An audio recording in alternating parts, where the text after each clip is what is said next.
সঁচা ভালপোৱা মানুহজন এনেকুৱা হয় যিয়ে আপোনাক বিনা স্বাৰ্থত ভাল পায়, যিয়ে আপোনাক কেয়াৰ কৰে, যিয়ে আপোনাৰ সৰু ডাঙৰ যিকোনো সমস্যাৰ সমাধান কৰিবলৈ চেষ্টা কৰে।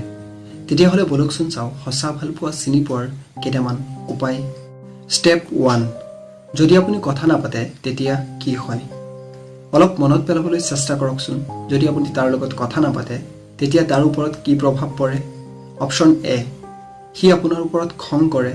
অপশ্যন বি, তাৰ ওপৰত কোনো প্ৰভাৱ নপৰে। যদি আনচাৰটো এ হয় তেতিয়াহ'লে বিষয়টো পজিটিভ হয়। ষ্টেপ 2, আপোনাৰ ওপৰত তাৰ সম্পূৰ্ণ বিশ্বাস আছে নে নাই সেইটো চেক কৰক। ভালপোৱাটো স্বাৰ্থহীন আৰু বিশ্বাসৰ দ্বাৰা আবদ্ধ থাকে।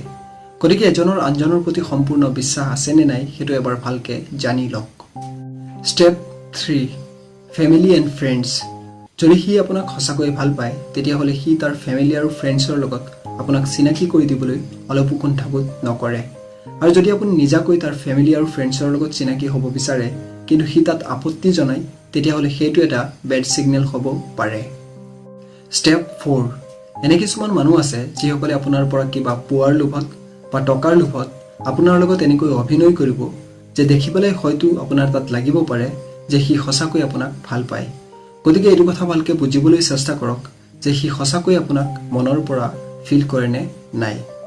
Step 5, physical relation. এটা ৰিলেশ্যনশ্বিপত শাৰীৰিক সম্পৰ্ক থাকিবই পাৰে, কিন্তু যদি সি সদায় আপোনাৰ লগত শাৰীৰিক সম্পৰ্ক বনাবলৈ, ফিজিকেল ৰিলেশ্যনশ্বিপ কৰিবলৈ আপোনাক সদায় ফ'ৰ্চ কৰে তেতিয়াহ'লে আপুনি নিজেই বুজিব পাৰিব যে তাৰ কাৰণে কোনটো বেছি ইম্পৰ্টেণ্ট হয়, আপোনাৰ ভালপোৱা নে ফিজিকেল ৰিলেশ্যনশ্বিপটো। কিন্তু যদি আপুনি ফিজিকেল ৰিলেশ্যনশ্বিপ কৰিবলৈ মানা কৰি দিয়াৰ পিছতো তাৰ ভালপোৱাত কোনো পৰিৱৰ্তন নহয় তেতিয়াহ'লে সেইটো সঁচা ভালপোৱাৰ চাইন হ'ব পাৰে। ষ্টেপ 6, ৰিলেশ্যনশ্বিপত যদি আপোনাৰ মনত ডাউট ক্ৰিয়েট হয় তেতিয়াহ'লে সেই ডাউট দূৰ কৰিবলৈ এজনে আনজনৰ লগত কুল হৈ কথা পতাটো চবতকৈ বেষ্ট হয়।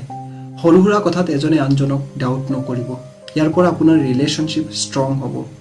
সঁচা ভালপোৱা পোৱাটো এটা ভাগ্যৰ কথা যিটো সকলোৱে নাপায়। গতিকে চেষ্টা কৰক কাৰোবাক ভাল পাই তাৰ ভালপোৱা অৰ্জন কৰিবলৈ, ডাউট কৰি নহয়। তো গাইজ আজিৰ এই ভিডিঅ'ত ইমানেই। আই হোপ কি ভিডিঅ'টো আপোনাৰ ভাল লাগিছে, আৰু যদি ভাল লাগিছে তেনে এটা লাইক এণ্ড শ্বেয়াৰ নিশ্চয় কৰিব।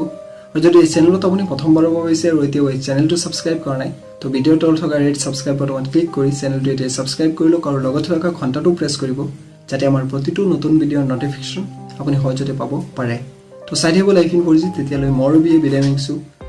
স্প্ৰেড লাভ, ষ্টে হেপী।